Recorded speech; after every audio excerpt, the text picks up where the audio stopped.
গোয়েন্দা তথ্যের ভিত্তিতে ৬ জেলায় সেনা মোতায়েন। বাংলাদেশিদের জন্য মালয়েশিয়ার শ্রমবাজার খুলে দেওয়ার আহ্বান প্রধানমন্ত্রীর। দুদকের চেয়ারম্যান ও কমিশনার নিয়োগে সার্চ কমিটি গঠন। মানবতাবিরোধী অপরাধ ইনুর মামলার রায় ৩০ জুন। ১১ মাসে রাজস্ব বোর্ডের রেকর্ড পরিমাণ শুল্ক কর আদায়। কে হচ্ছেন যুক্তরাজ্যের নতুন প্রধানমন্ত্রী? এমবাপ্পেকে থামাতে ৩ গোলকিপার খেলাতে চায় ইরাক।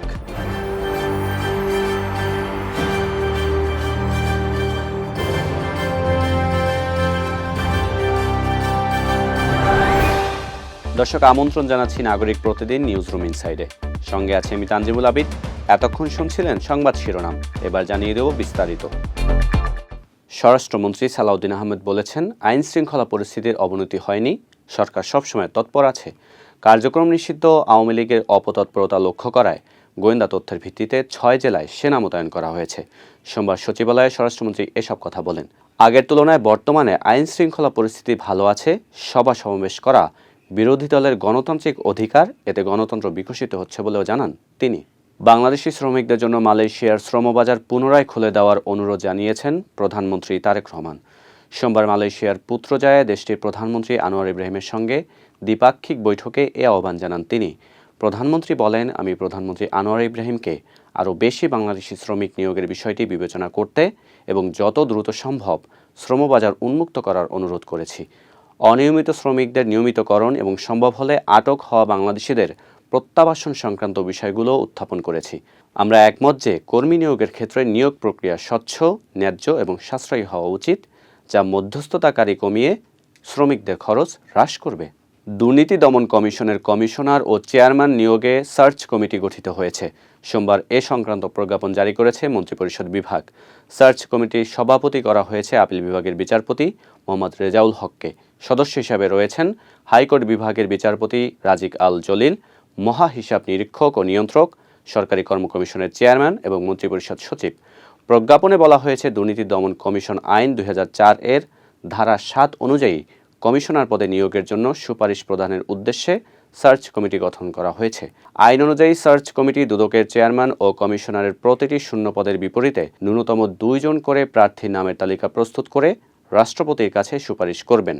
পরে রাষ্ট্রপতি সেখান থেকে চেয়ারম্যান ও কমিশনার নিয়োগ দেবেন। জুলাই গণ অভ্যুত্থানে কুষ্টিয়ায় ৬ জনকে হত্যায় মানবতাবিরোধী অপরাধের অভিযোগে জাতীয় সমাজতান্ত্রিক দলের সভাপতি ও সাবেক মন্ত্রী হাসানুল হক ইনুর বিরুদ্ধে করা মামলার রায় আগামী ৩০ জুন ধার্য করা হয়েছে।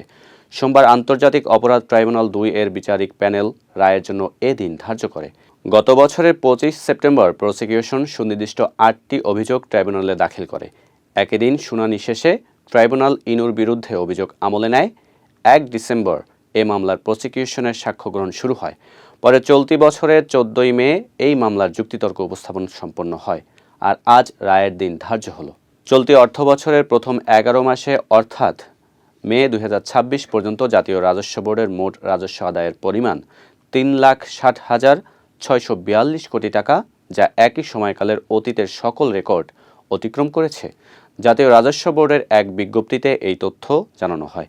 বিজ্ঞপ্তিতে বলা হয়, ২০২৪-২৫ অর্থ বছরের প্রথম ১১ মাসে ৩,২৭,৭৮৫.৭৮ কোটি টাকা আদায়ের তুলনায় ২০২৫-২৬ অর্থ বছরের প্রথম ১১ মাসে ৩২,৮৫৬.২২ কোটি টাকা বেশি রাজস্ব আদায় হয়েছে। ২০২৪-২৫ অর্থ বছরের প্রথম ১১ মাসের তুলনায় ২০২৫-২৬ অর্থ বছরের একই সময়কালে রাজস্ব আদায়ের প্রবৃদ্ধির হার 10.02। ব্রিটিশ প্রধানমন্ত্রী কিয়ার স্টারমার পদত্যাগ করেছেন।